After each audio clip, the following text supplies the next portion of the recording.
Hello and welcome back guys to the channel. This video is the video number second of the vocabulary session. In this video we will learn about the root word log and its synonyms and antonyms. Let's get started. तो first जो word है root word है log, उसका मतलब क्या होता है? देखिए जी, लॉग का मतलब होता है LOGUE। इस रूट का मतलब होता है बातचीत होना किसी पर्सन के बीच में या नेशंस के बीच में, या किसी भी प्रकार का डिस्कशन होना, या किसी भी प्रकार की कोई स्पीच देना। ठीक है, या स्पीच भी बहुत सारे लोगों के द्वारा या फिर अकेले लोगों के द्वारा। ठीक है, तो इससे जो वर्ड बनते हैं, इसका जो मेन जो क्या कहते हैं मतलब है, वो होता है कि किसी भी प्रकार का कम्युनिकेशन करना। ठीक है, बातचीत करना। क्लियर?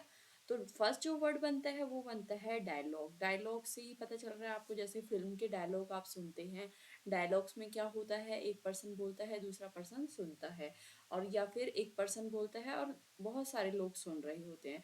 तो वही डायलॉग का मीनिंग होता है इंग्लिश में। तो अ कन्वर्सेशन बिटवीन टू और मोर पीपल, एक ऐसी बातचीत जो दो या दो से ज़्यादा लोगों के बीच में होती है, उसको हम बोलते हैं डायलॉग। क्लियर? इसका हिंदी में मतलब क्या है? संवाद। ठीक है, इसके सिनोनिम्स क्या होते हैं? इसके सिनोनिम्स होते हैं कन्वर्सेशन। कन्वर्सेशन का मतलब भी क्या होता है? वार्तालाप करना, यानी कि बातचीत करना। और डिस्कशन, डिस्कशन भी क्या होता है? एक प्रकार की बातचीत, चर्चा। ठीक है, और इसके एंटोनिम क्या होंगे? एंटोनिम्स होते हैं इसके जो वो होता है मोनोलॉग। देखिए, मोनो भी एक रूट है और लॉग भी। अगर आपने मेरे रूट वर्ड्स की वीडियो नहीं देखी है तो आप उसको जाके जरूर देख लीजिएगा, क्योंकि ये जो सारे रूट्स हैं ना, ये मैंने उसमें ऑलरेडी बताए हुए हैं।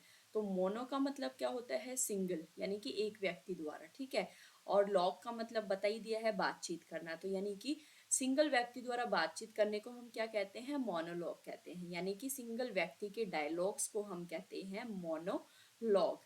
क्लियर? तो इसका अपोजिट यानी कि एंटोनिम्स, डायलॉग का जो एंटोनिम है वो है मोनोलॉग, और इसके जो सिनोनिम्स हैं वो है कन्वर्सेशन और डिस्कशन। क्लियर? नेक्स्ट वर्ड है मोनोलॉग। वही अभी जो बताया है, मोनोलॉग क्या होता है? एक पर्सन के द्वारा जो स्पीच दी जाती है, a long speech by one person during a conversation. जैसे कि प्रेजेंटेशन देते हैं, प्रेजेंटेशन में क्या होते हैं? 5 to 6 पर्सन चेयर्स पे बैठे होते हैं और एक बंदा खड़े होकर प्रेजेंटेशन दे रहा होता है। ठीक है, या फिर आप जो है स्टेज शो देखते हैं, स्टेज शो पे एक बंदा अवार्ड ले रहा है या फिर वो कन्वर्सेशन कर रहा है, अपनी बात पूरी करता है और बाकी लोग क्या करते हैं? सुन रहे होते हैं।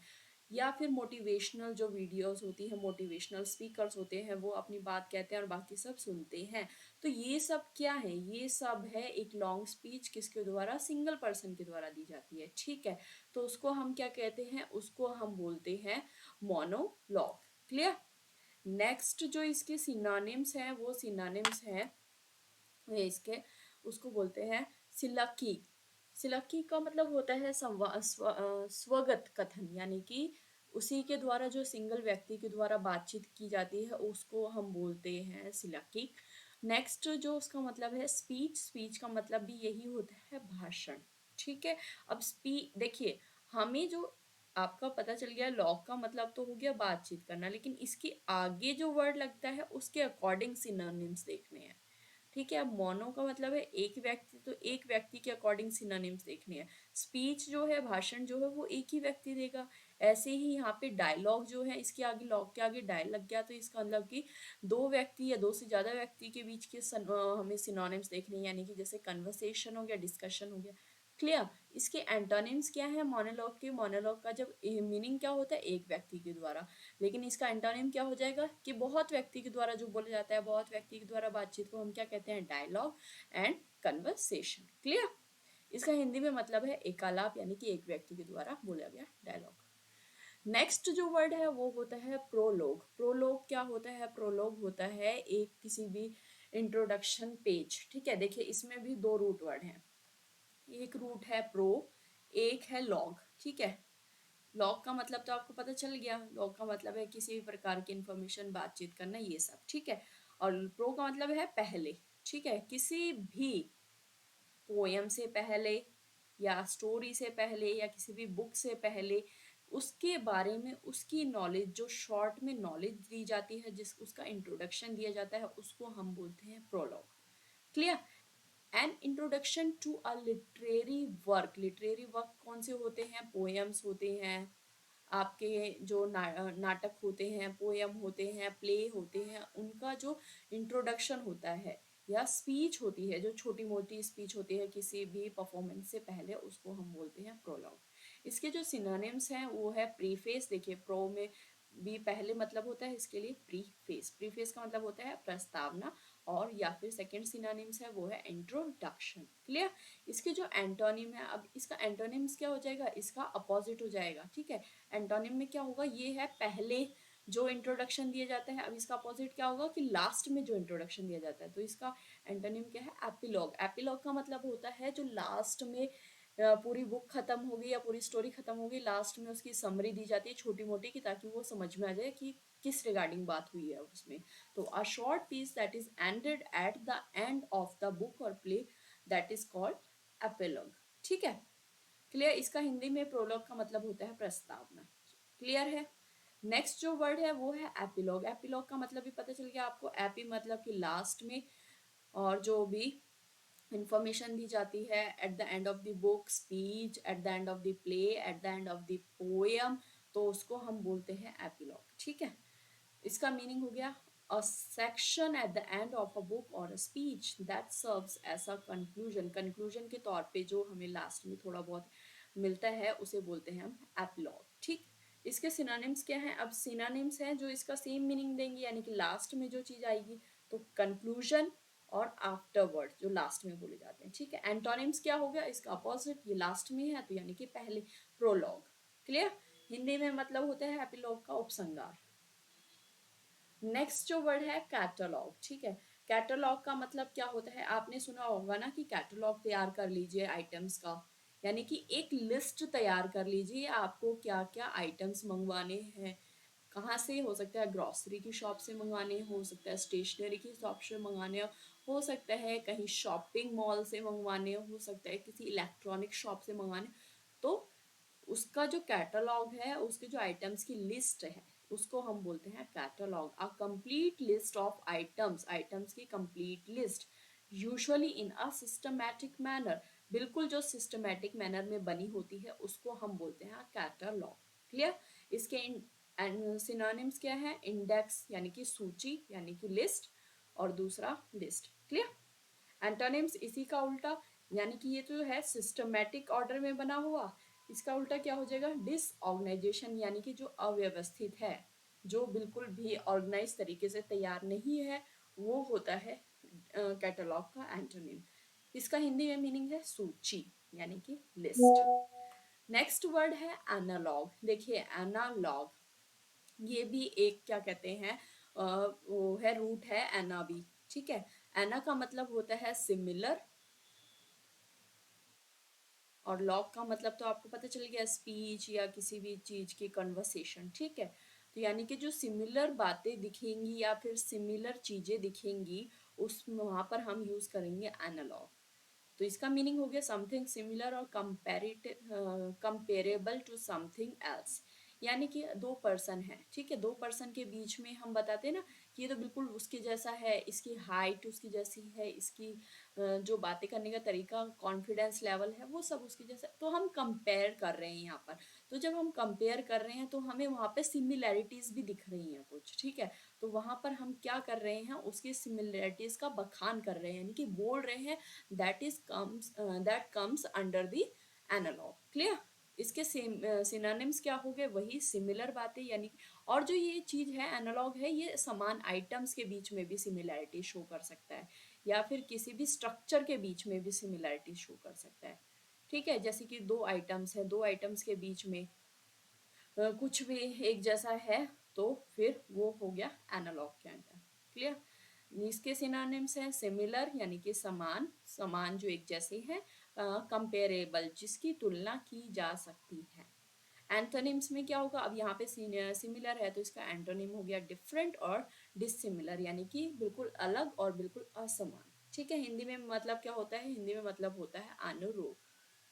नेक्स्ट वर्ड है अपॉलजी। अपॉलजी का मतलब क्या होता है? अपॉलजी आपने बहुत ही सुन रखा होगा, अपॉलजी करते हैं कि अपॉलजी टू दैट पर्सन। ठीक है, दैट मीन्स कि इसका मतलब होता है माफी मांगना। हम कहते हैं ना अपॉलजी टू दैट पर्सन, यानी कि उस पर्सन से आप माफी मांगो, यानी कि सॉरी बोलो। क्लियर? सॉरी भी बोल सकते हैं हम, अपॉलजी आजकल जो हमारा जो ट्रेंड चल रहा है वो हम अपॉलजी यूज करते हैं। इसका मीनिंग हो गया a statement expressing regret for an offence और अ फेलियर। एक ऐसी स्टेटमेंट, यानी कि एक ऐसी छोटी सी बात हो सकती है जिस जो हम क्या करते हैं, जो हमारा रिग्रेट शो करती है किस चीज़ के लिए हमने कुछ गलत कर दिया, हमें किसी चीज़ का पछतावा हो रहा है, तो हम उसके लिए अपनी अपॉलजी मांगते हैं दूसरे व्यक्ति से। ठीक है, इसके सिनोनिम्स क्या हो गए? रिग्रेट, रिग्रेट मतलब कि हमें खेद होता है, हमें पछतावा हो रहा है। और अटोनमेंट, अटोनमेंट का मतलब है हम प्रायश्चित करते हैं उसको सॉरी बोलकर। क्लियर? इसके एंटोनिम्स हो जाएंगे एक्यूजेशन, एक्यूजेशन जब यहाँ पर हम अपॉलजी कर रहे हैं, माफी मांग रहे हैं, तो इसका उल्टा क्या होगा? हम माफी नहीं मांगेंगे, उस पर आरोप लगाएंगे कि नहीं तुमने ही किया है। दैट मीन्स कि एंटोनिम्स में क्या हो जाएगा? एक्यूजेशन, यानी कि आरोप लगाना। नेक्स्ट वर्ड है क्रिटिसिज्म, आलोचना करना। क्लियर? एंटोनिम्स तो बिल्कुल ही इजी हो गए इसके, हिंदी में मतलब बता ही दिया है, माफी। ठीक है, नेक्स्ट वर्ड है थियोलॉजी। देखिए ये भी एक रूट वर्ड है। थियो का मतलब होता है स्टडी। जहाँ पे भी थियो वर्ड देखिए वहाँ पे स्टडी पाई जाती है। अब यहाँ पे थियो है, थियो मतलब कि नेचर की स्टडी, गॉड की स्टडी। ठीक है, सॉरी, लॉजी का मतलब होता है स्टडी, थियो का मतलब होता है गॉड। ये मैंने उल्टा कर दिया। ठीक है, तो यानी कि गॉड की स्टडी या फिर नेचर की स्टडी को हम बोलते हैं थियोलॉजी। ठीक है, इसके सिनोनिम्स क्या हो जाएंगे? सिनोनिम्स हो जाएंगे डिविनिटी, यानी कि धर्मशास्त्र, और रिलीजियस स्टडी, यानी कि धार्मिक अध्ययन। किसी भी चीज का जो हम बुक होती है, हमारी कुरान होती है या फिर हमारी जो हिंदू की बुक्स होती हैं, डिफरेंट टाइप्स के वेद होते हैं, तो वो उनकी स्टडी हमारी किसके अंदर आ जाती है? थियोलॉजी के अंदर आ जाती है। इसके एंटोनिम्स क्या हो जाएंगे? हम धर्म को नहीं मानते, इसके बिल्कुल उल्टा सेक्रोलिज्म। ठीक है, धर्म निरपेक्षता। हिंदी में मीनिंग क्या हो गया? धर्म शास्त्र। क्लियर? नेक्स्ट वर्ड है यूलॉजी। देखिए इसमें ई जो है वो साइलेंट होता है, ई को हम नहीं पढ़ते हैं, यू से इसका प्रोनाउंसिएशन होता है। तो यूलॉजी, इसका मीनिंग क्या होगा? अ स्पीच और a piece of writing that praises someone highly often after their death. उसकी मृत्यु के बाद में जब उसकी प्रशंसा की जाती है, किसी भी राइटिंग के एक पेपर पे लिख के कि भाई ये बंदा बहुत अच्छा था, इसने ये अचीवमेंट की, आपने देखा ना, उनको श्रद्धांजलि दी जाती है, तो वो उसको हम क्या बोलते हैं? उसको हम बोलते हैं यूलॉजी। इसके सिनोनिम्स क्या हो गए? प्रेज करना, किसी की प्रशंसा करना, आफ्टर डेथ, याद रखिएगा आफ्टर डेथ है ये, और ट्रिब्यूट यानी कि श्रद्धांजलि देना। क्लियर? एंटोनिम्स क्या हो गए? यहाँ पे प्रेज कर रहे हैं तो इसका उल्टा क्या हो गया? क्रिटिसिज्म, आलोचना कर रहे हैं। नेक्स्ट वर्ड है कंडमनेशन। कंडमनेशन का मतलब भी क्या होता है? निंदा करना, किसी पर आरोप लगाना, किसी को निंदा करना।